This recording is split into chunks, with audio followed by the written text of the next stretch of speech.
If you've ever wondered about my journey with wire wrapping, where I get my stones from, wire from, and inspiration, you're going to want to tune in for this Q&A session today. These are some of my most frequently asked questions, as well as some very specific questions that I recently received on social media. Whether you're an artist like me or somebody that loves crystal jewelry, I think that you're going to love this. So grab your favorite drink, let's sit down, and let's get into it.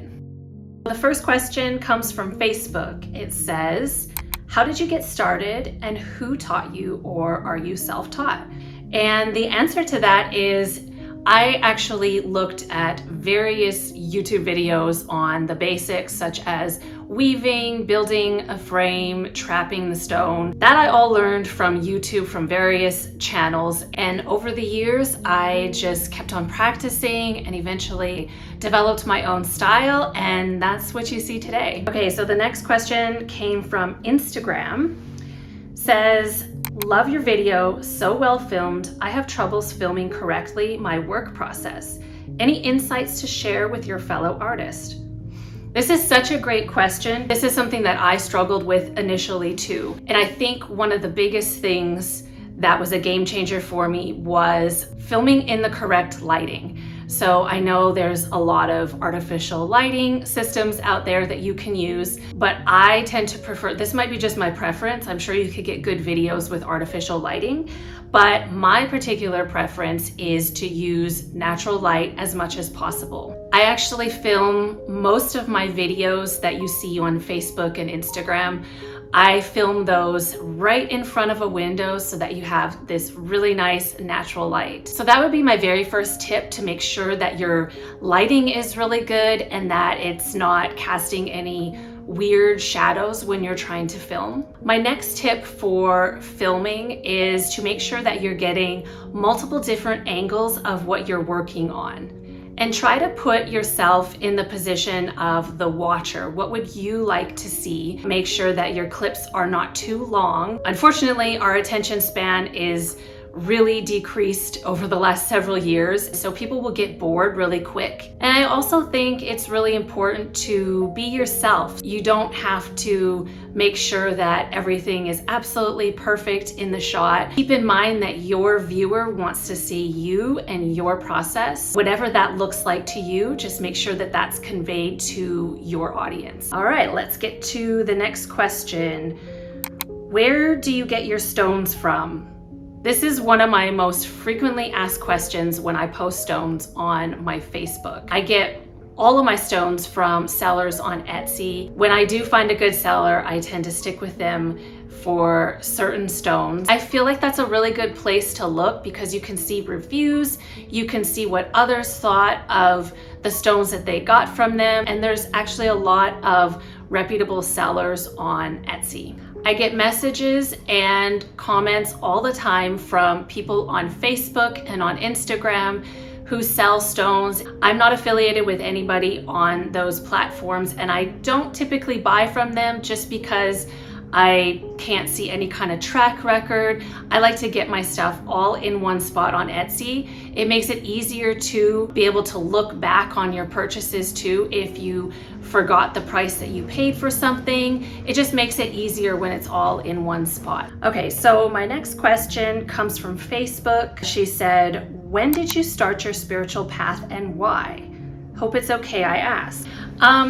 So this one is actually kind of a long answer, and I'm gonna try and keep it as short as I can. I actually took my first Reiki healing course in 2007. At that time, I was still really young. I actually wasn't really committed to my spiritual path at that point in time, but I had taken the courses and I was a Reiki master by 2008. But I sort of look at it as it was laying the foundation for what I would need later on in my life. 2008 rolls around, I head to college for cosmetology. Then I eventually head to college in 2009. Even then, I wasn't really committed to my spiritual path, but I went to school for Asian body work, and they did a lot of natural healing at my school. We did Qigong, and things like that. Little did I know that I would actually be needing some of those tools just a few years later when I gave birth to my son prematurely. I had so many complications and I just about died during childbirth. It honestly was a really traumatic experience for me, and it inched me closer and closer into my spiritual path. But what really got me there was my son. A few years after that, we found out that he might have autism. He had speech delays, developmental delays. As a parent, that was really, really hard, but he's taught me more than I could ever learn by myself. And he's really what got me started more into spirituality. What I've learned is that a lot of special needs kids are really sensitive to the energy around them. Once I started paying attention to that, I started realizing that all of my past training with Reiki, with energy and massage and all of that was really setting me up to be able to give him the best possible chance in his life. I really started understanding how important not only your physical health is, but your spiritual health as well, and working on yourself. My son coming into this world, coming into my life, is who taught me that. Okay, let's get into the next question. Where do you get your wire from? This is a common question that I get on Facebook and I get on Instagram. So I get all of my wire now from Rio Grande, and I've gotten it from them for quite a while. I don't know how long exactly, but when I was first getting started, I actually was getting from a seller on Etsy when I just was buying in smaller quantities. There are lots of sellers that you can get from, but one that I really trust is Rio Grande. So the next question is, where do you get your tools from? Your pliers. And then everybody always asks me what this is. This is what I use to twist the wire.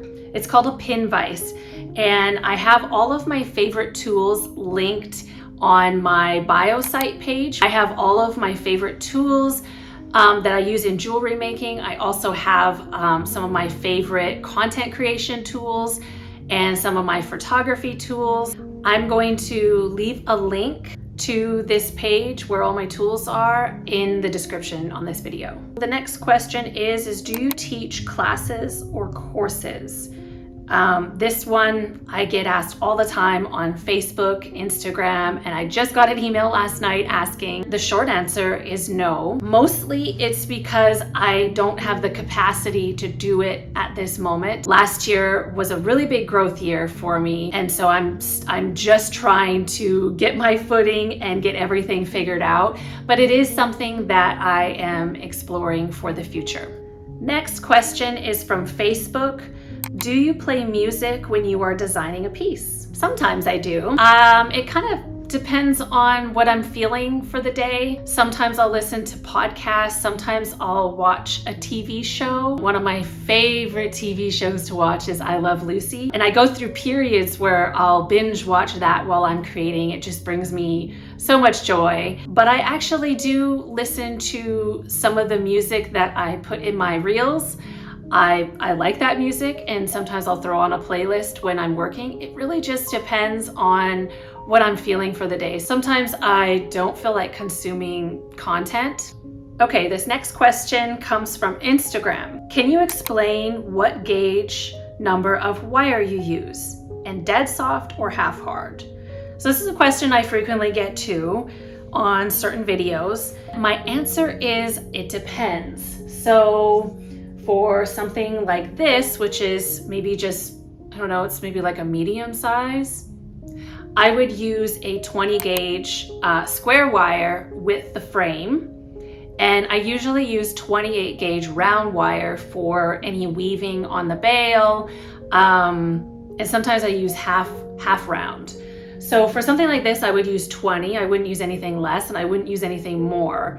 I think the most important part is not to overwhelm the stone with how thick your wire is. But for something like this, let me hold it up. Something like this, which is a little bit smaller, I might do 22 gauge for the frame and then 28 for the weaving. It just depends on the size of the stone and also depending on the thickness of your cabochon. So this one's a nice thickness. I like this. And I would use probably 4 wires with this. So 4 wires at 20 gauge. As far as the hardness of the wire that I use, I always use dead soft. It's easier to move around. Half hard, I have used it before. It's harder to work with. It kind of bounces back a little bit, so you have to like over manipulate the wire in order to get it to sit where you want. The next question is, where do you find your inspiration for your designs? So I do get inspiration from looking at the stone itself to see if there's any patterns on it. Anything in my physical world, sometimes I'll feel inspired in nature, but I think probably the most important thing that I'm inspired by is my intuition, how I feel each stone should be wrapped. So what I do most times is I sit with the stone. First, I'll look at it and I'll look to see what I see with it. This also goes for pairing stones with each other. I look at it, see what I see, but I also pick it up and see what I feel, what design should be created on this piece. And sometimes what I do is draw out some of my design ideas. This is especially the case if I have like 3 stones where it's a little bit harder to figure out in my head. Some of my more classic designs I don't need to draw out, and I very much go with the flow on a lot of my pieces and see where my inspiration, my inner wisdom is guiding me. And I also think that it's really important to tune into what you are feeling would be good for your client. So this is especially the case for me for custom orders. This is a little bit harder to do with collections because I don't know exactly who's going to be buying the piece, but it's really enjoyable for me because what I do know is that each piece is meant to go to somebody. So I'm creating it, and as I'm creating it, I already know it's meant to go to a certain person. And so I try to tap into that inner knowing to design it to be perfect for the person that it's meant to go to. The next question, I get this one on Facebook and Instagram. People ask me prices for my pieces, the process for a collection. So sometimes people that just start following me, they'll ask me prices for my pieces. I typically do my collections in phases. I'm very organized that way. For me, it's really hard to like change gears all the time from this thing to that thing, you know, from being a creator to like the business side of it. Sometimes it's hard for me to like switch gears all the time and price things right away. What I typically do is I put my creator hat on and I will create pieces for a collection, and then maybe at the end of the week, that's when I'll price those pieces. And maybe that's when I will create a partial catalog that has the prices and dimensions of those pieces. I just prefer to do it this way just because it's less switching around for me. I do have a very specific process that I go through when it comes to pricing my pieces. I want to make sure that I'm pricing everything appropriately and that I'm not rushing to price anything. And typically with a larger collection, I will update my catalog a couple of times. The smaller collection, I'll probably just do one catalog update at the very end. But if you want a roundabout way to know what prices are going to be like, you can look at some of my past catalogs or some of my pieces that are currently listed on my website. That's around the price that I usually have my pieces. And of course, it depends on how much I pay for everything and whether the specimen that I'm wrapping is a rare one or whether it's fairly common. So you can check out a lot of that on my website. Okay, this question comes from Facebook. What is your favorite stone to work with? That's a really hard question. I like a lot of stones. Each time I say, this one's my favorite, the next day I see something else and I think, no, gosh, this one's my favorite. I like stones that are a little bit harder because they don't break as easy. So ones like labradorite is typically really nice to work with, but I also do like opal. Opal's my birthstone. That's one that I really love, and you can't go wrong with an opal. But I also do like to challenge myself. Sometimes I will wrap softer stones that can get damaged a little bit easier, but I like a challenge. I'll typically only do softer stones if it's my own stone. I'm taking on the risk of breaking it, and if I'm fine with that, then I'm fine with that. But I will not take somebody else's stones to wrap if they are too soft. And I think for this question too, it depends on the time in my life, because each time in my life I am attracted to different stones, or I like working with more. There was a point in time when I was wrapping so many labradorites, like I couldn't even keep them in my stock. I was doing so many of those tree of lives. And then for a little while, nobody was getting labradorite. So I wasn't really wrapping a whole lot of it. And I think it goes in phases. This next question also came from Facebook. How do you pick which stones to put together? Do you take requests? That's a really good question too. I think this comes down to also what I was talking about before with feeling the stone, and that's really hard to explain. But the first thing that I do when picking stones is I look at it and I see if there's any hues that I maybe want to bring out. I just did a labradorite yesterday that had blue, it had like an orangish brown color, and it had golden. I didn't end up pairing anything with it, but something that I might do is I might look at the hues that are in the stone and see if there's any hues that I want to bring out in that main stone. And if there is, then I'll usually put up a couple pairings and I kind of ask myself which one is meant to go with this stone. And sometimes none of them feel right. There's been times where I've had 3 accent stones pulled out to pair with another, like with a main stone, to see which one would go with it. And sometimes none of them go with it, even though they look like they do with the color scheme.